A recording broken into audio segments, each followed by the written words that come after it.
All right, everyone, welcome back. Big day for news, January 27th, so let's get right into it. Yeah, lots going on from tech to somber anniversaries to some, well, we'll see. Lots to cover. Definitely. Let's start with the tech world, huh? Yeah. Silicon Valley is, well, they're kind of freaking out a little bit. We've got this Chinese AI chatbot. It's called DeepSeek. Oh, yeah. DeepSeek. It's blown up. Like, it's the top free app download in the U.S. right now. Bigger than ChatGPT even, right? Yeah, even bigger than ChatGPT, at least for now. And it's, they're saying it was made for way less money than the U.S. companies are spending. That's the thing, right? They're using open source stuff. And get this, they're using older NVIDIA chips, the cheaper ones. Oh, wow. Yeah, along with the new ones, apparently. And guess what? The founder, Yeah. Liang Wenfeng, he stocked up on those older chips before the U.S. banned sending them to China. Smart move. All right, talk about being ahead of the game. Yeah. But this whole low-cost AI thing, it's got investors spooked. Like NVIDIA, Microsoft, Google, their stocks are taking a hit. It's making people wonder, can the U.S. stay on top if companies like DeepSeek can make AI that's just as good, but for way cheaper? Yeah, and will this make AI more accessible, maybe? Could be a whole new wave of innovation. Could be. But, and this is interesting, DeepSeek had to pause new signups for a bit. Really? Why is that? Cyber attacks. Apparently they're getting hit pretty hard. Huh. Well, I guess that's a sign of success in a way, right? Maybe, yeah, or maybe it's something more, targeted. True. Yeah. Okay, well, on a totally different note, and a much heavier one, today is the 80th anniversary of the liberation of Auschwitz. Yeah, that's a tough one. Some of the survivors were there today, Yeah. sharing their stories and, warning everyone about what hate can lead to. Powerful stuff. Leon Weintraub, he's 99, the oldest one speaking. He said we all have to be sensitive to all expressions of intolerance, which, I mean, wow. Yeah. And Tova Friedman, she's just a little kid during the Holocaust. She talked about seeing her friends, little kids being taken away. Just awful. Heartbreak. It's a stark reminder, about how dangerous hate is. We got to remember this and fight against any kind of discrimination. Absolutely. And you know what else was significant today? King Charles was there. Oh, yeah? Yeah, first British monarch to ever visit Auschwitz while, being the king. It shows you how important it is to remember. Powerful stuff. Okay, let's go back to DeepSeek for a sec. We had our tech person try it out, see if it's cracked up to be. Yeah, what'd they find? Well, it's pretty impressive, but there's one big difference from the American chatbots, like ChatGPT. It censors itself. Self-censors. How so? Like if you ask it about anything China considers sensitive, it just clams up. Like Tiananmen Square. Try asking about that. Interesting. It's a reminder of how, the culture and politics of a place affect how they develop tech. For sure. Makes you think about freedom of information, too, and whether AI can ever be truly unbiased, Yeah, big questions. I mean, will we end up with different AIs all over the world, each one reflecting the values of where it came from? Right.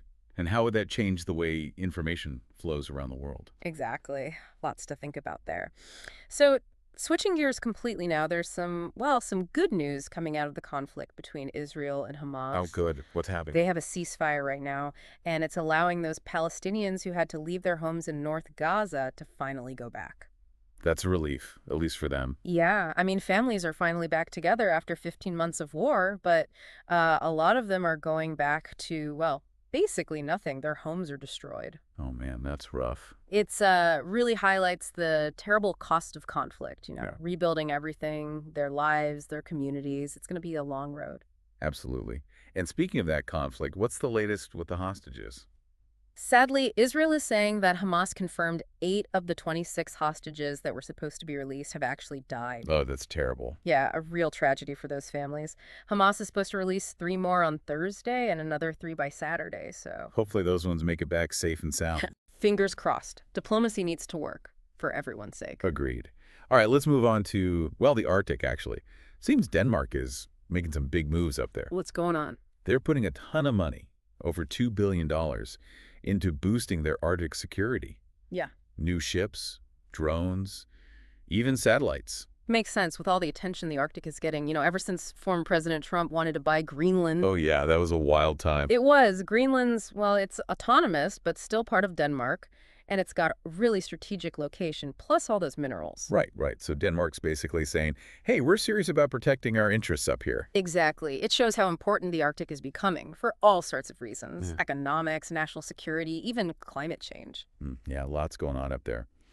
Okay, well, speaking of former President Trump, his being back in office has really shaken things up at the Justice Department. What's happening? They fired over a dozen lawyers who worked on those criminal cases against him.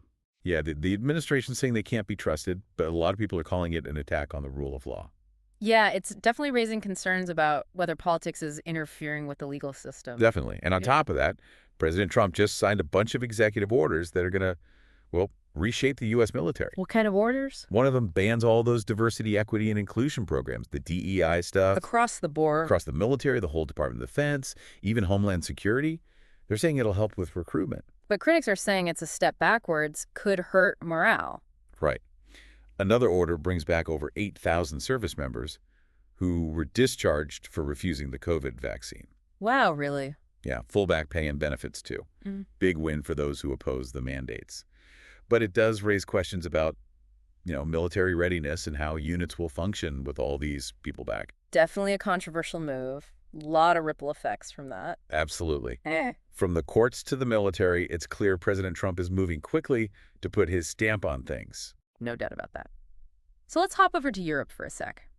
Poland is taking a very strong stance against Russian gas. Oh, yeah. What are they saying?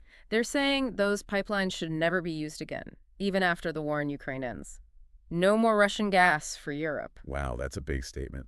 Their president, Andrzej Duda, he wants the whole Nord Stream pipeline system dismantled. Says it's too dangerous for Europe, both economically and for security reasons. So basically, they want to cut off Russia's energy influence completely. Exactly. Poland's using this moment to try and push Europe towards a whole new energy landscape. It'll be interesting to see how other countries react, especially with those big elections coming up in Germany and their economy struggling. Yeah, high stakes for sure. This energy game is, well, it's global. Absolutely. Okay, quick detour to the world of sports. The Belgian football star, Rajan Nainggolan, he got arrested. What? What happened? Drug bust, cocaine trafficking. No way. Yeah, big operation, multiple arrests, raids all over Belgium. Seems they were bringing cocaine in from South America through Antwerp. Man, that's a tough break for him. Didn't just come out of retirement to play for Lokeren? He did. Bad timing, for sure. Yeah. This is going to be big news in the football world. Definitely a reminder that even big sports stars can get caught up in this stuff. True. Okay, this next one almost turned into a full-blown trade war. Colombia and the U.S. Oh, yeah. What happened? Well, it started with those U.S. military flights that bring deported migrants back to Colombia. Huh. President Petro of Colombia, he said, no way, those flights can't land here. He didn't like the military being used for that, and he was worried about how the deportees were treated. Makes sense. Right.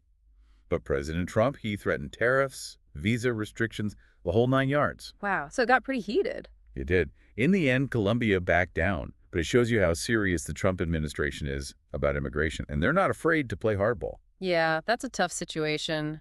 Trying to balance your national interests with, diplomacy and treating migrants humanely. No easy answers there. Hmm. All right, moving on to, well, Belarus. Looks like Alexander Lukashenko has won another election. Another one. Yeah, this would be his 7th term. But the West is calling it a sham. Of course they are. Yeah, opposition candidates weren't allowed to run, no independent observers. The EU and Germany have both condemned the results. Sounds like business as usual over there. He's been in power since '94, right? Yeah, seems like he's going to stay there as long as he can, no matter what anyone says. It's concerning, What does this mean for democracy in Belarus? It could lead to more instability in the region. Could be. All right, let's switch gears to a bit of a mystery. Swedish authorities have seized a ship they think was involved in damaging that data cable running under the Baltic Sea to Latvia. A data cable. Interesting. Yeah, it looks like sabotage, and the Swedish police, military, and Coast Guard are all looking into it. What makes them think it was sabotage? Well, the ship's anchor was damaged, which is suspicious. The owners say it was an accident because of strong winds, but the authorities aren't convinced. Especially with all the tension in the Baltic Sea. Remember those attacks on the Nord Stream pipelines? Yeah, this definitely has a similar feel to it. It really highlights how vulnerable all this critical infrastructure is and how worried people are about sabotage, especially with, the geopolitical situation being what it is. For sure. Okay, let's move on to a tragedy that's still unfolding. Remember that Jeju airplane crash in South Korea back in December? Yeah, 179 people died. Right. Well, the investigators have found evidence that a bird strike might have been a factor. Really? Yeah, they found feathers and blood stains on both engines, and they've identified them as belonging to the Baikal teal. That's a type of duck, right? Yeah, known for flying in big flocks. So now they're trying to figure out how big a role the bird strike played, and there was also a concrete structure at the end of the runway that the plane hit, so they're looking at that too. Sounds like it could have been a combination of things, then. Seems likely. Hopefully the investigation can give some answers and prevent something like this from happening again. Absolutely. Aviation safety is so important. Incidents like this just show you how much vigilance and innovation are needed. Totally agree. Okay, on a much lighter note, New Zealand is rolling out the welcome mat for digital nomads. Oh, cool. What are they doing? They're making it easier for people who work remotely to come and live there for a while. I can see the appeal. Beautiful country. Right. So now you can work remotely for a foreign company while you're in New Zealand for up to 90 days. Smart move. Boosts tourism, helps their economy, taps into the whole remote work trend. Exactly. Could be a win-win for everyone involved. People get a change of scenery, a new lifestyle, and New Zealand gets a boost. Shows you how the way we work and travel is changing and how countries are adapting. For sure. Okay, we've got one last big story, and it's a doozy. The impeached South Korean president, Yoon Suk Yeol, has been officially charged with insurrection. Whoa, seriously? Yeah, he's the first sitting president in their history to be charged with a crime. It all goes back to when he tried to declare martial law back in December. That sparked a huge political crisis and led to his impeachment. Right, right. So what happens now? Well, the Constitutional Court has to decide whether to remove him from office for good or let him come back. Big decision. This is a major turning point for South Korea. Could affect their political stability and their future. Absolutely. It's a reminder that even in democracies, things can get shaky, and the balance of power is always being tested. Very true. So we've covered a lot of ground today, from AI to the Holocaust to political drama. It's been a wild ride with both good news and bad news, It just shows you how interconnected the world is and how much is happening all the time. and how much there is to learn and understand. Thanks for joining us on this journey through the day's headlines. Always a pleasure. Until next time, stay curious, everyone. We'll see you tomorrow for another deep dive into the news. Sounds good. All right, take care. You too. It really drives home how fragile things can be, politically speaking. Okay, let's shift gears to Africa, that Grand Inga Dam project, the one that was supposed to be a game changer for the continent's energy needs. Well, it's hitting some major roadblocks. Oh, yeah, that's right. It's been in the works forever. Yeah. Wasn't it supposed to be the biggest hydropower project in the world? What's going on? What's holding it up?